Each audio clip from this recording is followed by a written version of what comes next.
ওমানের royal Oman police visa ও আবাসিক আইন লঙ্ঘনের কারণে সৃষ্ট বকেয়া জরিমানা এবং অন্যান্য অনিয়ম নিষ্পত্তির চূড়ান্ত সময়সীমা ঘোষণা করেছে। প্রবাসী শ্রমিক ও নিয়োগকর্তাদের জন্য এই সময়সীমা নির্ধারণ করা হয়েছে 2025 সালের 31 ডিসেম্বর পর্যন্ত। এটি হবে অতিরিক্ত এবং শেষ সুযোগ, যার পর আর কোনো ছাড় বা সময় বৃদ্ধি করা হবে না বলে জানিয়েছে আরওপি।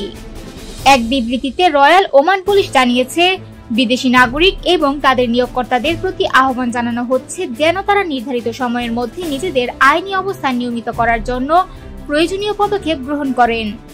এই উদ্যোগটি ওমানের শ্রম মন্ত্রণালয়ের সাম্প্রতিক নির্দেশনার অংশ, যার উদ্দেশ্য হল ভিসা ও আবাসিক আইন লঙ্ঘনের কারণে সৃষ্ট আর্থিক দায় সমাধান করা এবং প্রবাসীদের বৈধ অবস্থান নিশ্চিত করা।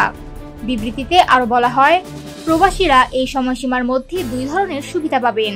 প্রথমত, আইন লঙ্ঘনের কারণে আরোপিত জরিমানা মওকুফ বা হ্রাসের সুযোগ পাওয়া যাবে। দ্বিতীয়ত, যাদের বসবাসের অনুমোদনের মেয়াদ শেষ হয়ে গেছে তারা বৈধভাবে নবায়নের সুযোগ পাবেন। ওমান সরকার আশা করছে এই উদ্যোগের মাধ্যমে দেশে কর্মরত প্রবাসীরা সহজে তাদের আইনি ও প্রশাসনিক প্রক্রিয়া সম্পন্ন করতে পারবেন।